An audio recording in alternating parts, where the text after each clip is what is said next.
Hi folks, and welcome to what is probably the first video that you're watching in this course. I'm Dr. Sester. You've seen me in text several times at this point, but you're going to be seeing a lot of me in these little videos as well. So first of all, you'll notice most of the content videos are recorded in my work office, and these introductory videos are generally recorded in my home office because of that little pandemic thing you might have also heard about. So we're here in what's called Module 0, and we call it that because it's not actually course content, it's more about how to kind of prepare to take the course. This is a course that you should be as prepared as possible to tackle. It will move relatively quickly with just 5 weeks to complete things, and it's a course that oftentimes is difficult for students, and those difficulties can be amplified when you're taking it online. So make sure that you do all this documentation, all these initial videos. It can be tedious, but you want to put yourself in the best position possible to do as well as possible, and that's what I'm going to try to help you do in a number of ways, including these videos. So when we're getting started with the course, one of the first places to start is by discussing the syllabus, so that's certainly what we're going to do here. So in Module 0 in general, we're going to talk about the syllabus. We're going to talk about the course Blackboard page in the next video. There's going to be a video on how to handle your homework and your electronic textbook, which may be a new system to some of you. We'll have a separate video on the more formally graded stuff, the quizzes and exams. That will be the bulk of your grade this semester. Another video on a system I've kind of woven into the course called POSE, FFSs, that stands for Points of Emphasis and for Future Service, and some general tips for success in, again, what is a difficult class for a lot of students. And then one final video on kind of the big ideas of the course that will serve as our bridge to the formal content that starts in Module 1. So lots of other stuff in this folder. When I look at in the Blackboard page video, I'll probably show you a little bit of that stuff, but there's a lot of stuff there. I really recommend that you take the time to sit down and review this key information to make sure that you're in the best position you can be. So there is information there on tech assistance. I am not a tech person. If this stuff is not working with your computer, we have a folder of technical resources you can look over. There's information on course navigation, on online etiquette, which hopefully we don't need to explain or talk about, but it's there anyway. So again, make sure that you're looking through the written stuff, not just these videos. Okay, so the syllabus itself is obviously kind of your roadmap for how our summer session is going to be handled. So I'm not going to show you the entire syllabus because the first rule of the syllabus is you need to sit down and read the syllabus. So I'll give you some highlights here, but you really want to be prepared to read the syllabus. There is, in fact, a little extra credit quiz at the end of this module that requires you to read the syllabus and show an understanding of what's on there.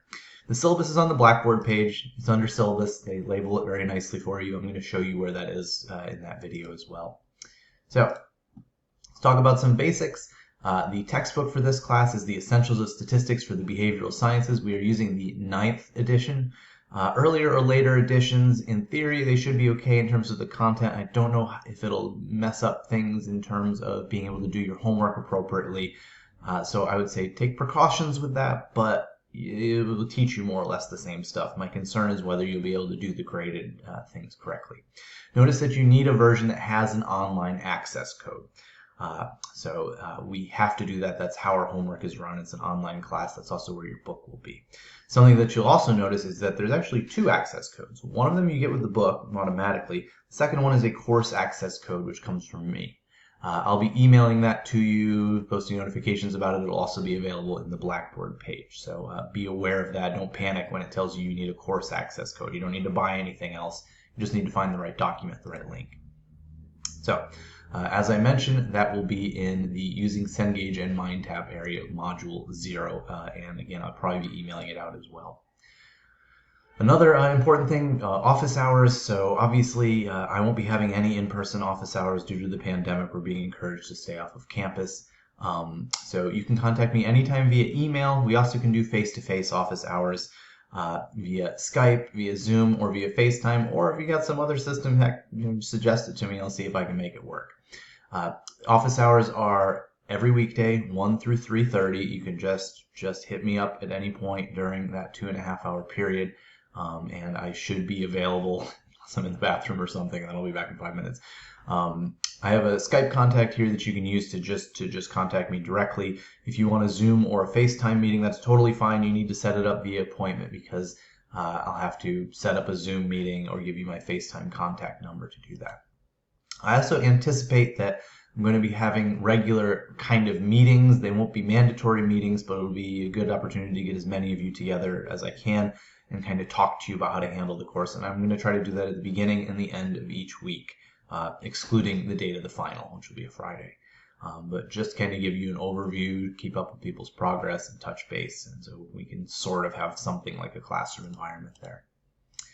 Now, if you're worried about your grading, grading consists of several different elements. The first one is homework assignments.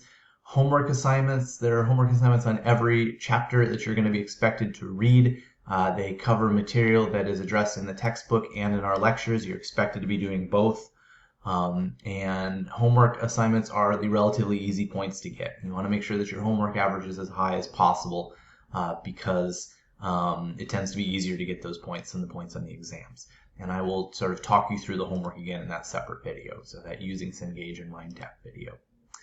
So, due to the homework covering some material that goes beyond the lectures, I am going to apply what I call a 90-10 rule, which basically means if you complete 90+% of the assignments, I will add 10% to your homework grade. And that also gives you a little bit of leeway to if something just happens and you just can't get an assignment done on time, you have a little leeway there. I'm not going to take you over 100%. There's no extra 105% or anything like that, but it gives you a little bit of wiggle room to make some mistakes. And because again, the homework does cover some things that goes a bit beyond what we cover, and even when it addresses what we cover, it usually will sometimes phrase questions in more complex or difficult ways. So don't be alarmed by that. That's kind of an advantage, I think, is that you can approach the problems in a little more in-depth way or from an unusual angle on the homework. I don't do that on the tests. I'm a little more straightforward on the tests.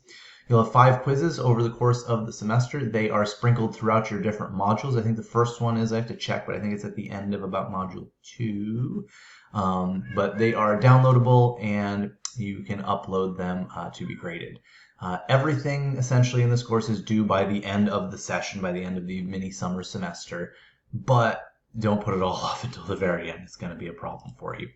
This is the same thing is true of the exams. There are 3 exams for 3 different units. They all have to be taken again by the last class day of summer session, which is, I think, Thursday, the 6th of August. It's the Thursday of the last week of the semester. Let me look that up over here in my side window. Let's look it up. Yep, Thursday the 6th. So again, they all have to be done by then, but you really want to space those out and not try to do them all at the very end of the semester. That's a recipe for disaster. In fact, I recommend getting ahead of the required schedule if at all possible. There's a cumulative final, which is worth 150 points. That's 1.5 times as much as your typical exam. That covers all material. It is only given on the date of the final exam, which is Friday, August 7th. That's the very last day. You can take it at any point during that 24-hour period, but it has to be taken during that 24-hour period. So keep that in mind. Overall, that adds up to 600 total possible points in the class. There also is some extra credit. We're going to see the syllabus, and the big ideas video will also tell you a little bit about how to get some extra credit through coursework. There are some opportunities there as the short version that you'll need to be aware of to take advantage of. It's a good idea to rack up extra credit earlier than later. Don't try to get it at the very end of the semester. It'll probably be too late. Okay. So at the very end of the syllabus is a schedule. That's another highlight. So a schedule is a little weirder than online class because our schedule essentially is get everything done by the last day of classes and then take the final on the final day. And you have a lot of flexibility about how to handle that. It's a self-paced class. So some of the things the schedule will do for you, though, is it will connect the different modules to the chapter numbers. It will tell you which chapter in the book is dealing with the content in the modules. But most importantly, it gives you a bit of a pacing guide. There are recommended dates for completing each test so that you aren't scrambling at the end of the semester and making an already hard course more difficult than it actually is.